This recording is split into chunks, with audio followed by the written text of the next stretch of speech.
we went to the house. I don't know I if was you just want to gonna talk. say. I don't know if you want I to was talk just gonna about say. it. Speaking of lawnmowers, Yeah. We went to the house. You saw the house for the first time. I saw the house that we bought For the flip first time. house for the very first time. Yeah. Yesterday, Yeah. and We dry heaved.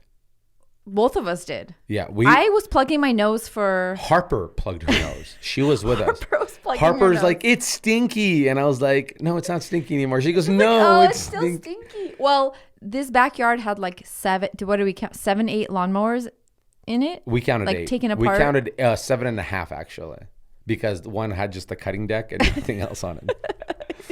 We had So there was rusted out 7.5 lawnmowers. seemed like whoever owned the house was like fixing them up or something, but they were just laying around the whole guy backyard. who owned the house, I'm assuming this is a story. So we bought the house.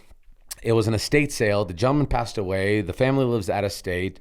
The property was an estate thing, so make sure the family that inherits the money, they don't have to pay the taxes on it. It's a smart thing to do. Right. It's abandoned, meaning like his clothes were there, his like Couches. garage was there, the couch was there, the TV was there, like Printer. There was so many everything. things there. There's some pictures, some artifacts, and I'm assuming what I'm kind of compiling from this, like forensics, is the guy was married. I'm assuming his wife either separated from him, but I'm probably thinking like she passed away. This guy kept every newspaper. Because there's some feminine things in the house, like curtains that are like lacy or cute, and there's like a little fan hanging on the wall, so you could tell at some point there was like a woman or a girl living there. He was definitely a handyman guy, definitely a grease monkey, because he had handyman magazines. He had from like 1992. He had newspapers. Well, this is not in terms of handyman, but like had newspapers since 80s, and then his garage still had like all like parts off of cars and light fixtures and all that stuff.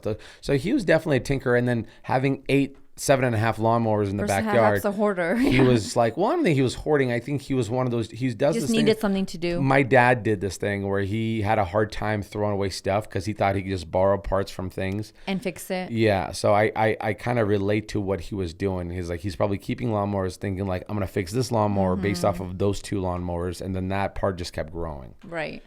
And keeping himself probably busy. Yeah, keeping him busy, distracted, and all that stuff. So I kind of get it. So you saw it for the first time. You walked in. What was your first impression when you walked in? That was my first impression. Yeah. I think, well, we talked about this yesterday. Like, I knew it was going to be bad, but it was bad walking in. Kyle said that I actually oversold the place compared to what he saw. Yeah. He's like you oversold. Like he's like, it's much worse shape than I thought it would be. It was, especially like the kitchen area. I think it's almost because of how bad it is, it's hard to see the potential. Like, I feel like I can still see it, but it's pretty bad. Kyle, why do you feel like it was in worse condition that I sold it for? Because I didn't really sell it. I kept it, like, I kept saying, like, this is a POS. Yeah. I feel like once you get it to the bare bones, it'll look a lot better. It's I feel just like the stuff in it. All the stuff makes it kind of feel overwhelming, and it's like the dirty carpet, the smelly fridge, the I think a lot of it cabinets. is that, like so much stuff was left and not cleaned up. The pantry's still full. Nothing was clean. Usually you buy a house and at least they try a little bit to clean it up. They take stuff out of it. Yeah. No, there was hair in the sink of the freaking bathroom. You're overreacting with the hair in this thing.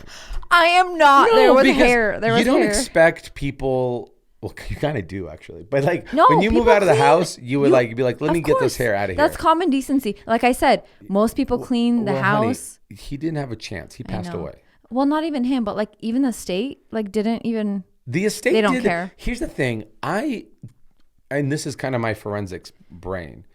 I feel like he didn't have a good relationship. Yeah, this is the Mosby boys on the case. I'm wondering if he didn't have a good relationship with his kids because they kind of came in and they picked and chose what they're going to take. Yeah. And then they just left everything else. Yeah. And it almost seems like they just took whatever was salvageable. Salvageable. And to keep or sell. It was sad for me. Okay, because if my dad passed away, and I don't have the greatest relationship with my dad, but if my dad passed away on a bad note, I think to kind of honor his like spirit in his life, I think what I would do is I would go and take anything that had a connection to him, like clothing, all the clothing, like maybe furniture, and then and maybe tools, and I would take that had a resemblance of him, and I would donate it to like the thrift store, right? Mm-hmm. So somebody else can buy it and kind of live on. Versus going, hey, anything that's there, just sell it off with the house and let somebody else deal with it. To me, that seems far more disrespectful to the person's life, mm-hmm. whether it's a good life or a bad life, whatever you want to justify it. I just feel like that part was like when there's certain things, if you have a hobby for something like mechanics or photography, and you left things that are photography or mechanics related, including something intimate like clothes, you'd imagine that would be handled more respectfully than kind of going, let somebody else deal with this. I wonder if he just had so many things as well, and they did take a lot of stuff that was meaningful, and then everything we're only else, seeing like we're only remainder. Seeing such a small amount. It could be because it's not like everything was left. No, I mean, yeah. So but that's weird that they took all the clothes except for this one weird closet, which makes me think they just forgot.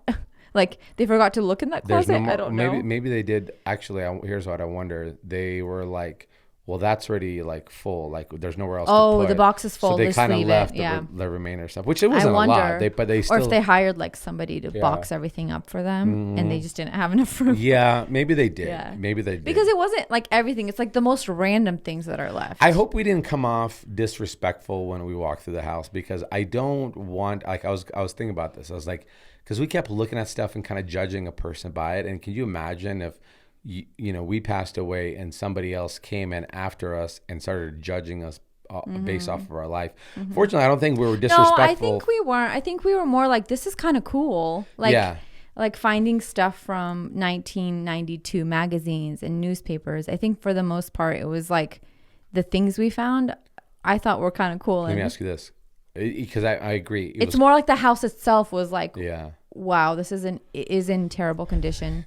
I agree on that. And I think it's. But yeah, I hope so too. He was like a handyman, grease monkey, fiddling with car engines kind of guy. I also wonder how long he was by himself. Well, like even after he passed away, how long the house was just there and just kept collecting dust and deteriorating, because there's a fridge in that house that Alex decided to open.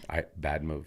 It was the worst smell I've ever smelled in my life. I was not acting, and people will see this video. I was dry heaving 3 or 4 times. Because when you opened it, you got the whiff. I got like after you closed it, I walked by and was like, oh my gosh, I could smell it. I can only imagine what the whiff was like when you. I got a shotgun to my face. Could you imagine if you just like passed out? Hey, thanks for watching our Next Door Neighbors podcast. And be sure to capture the full episode anywhere podcasts are streamed, and including our YouTube channel, Next Door Neighbors.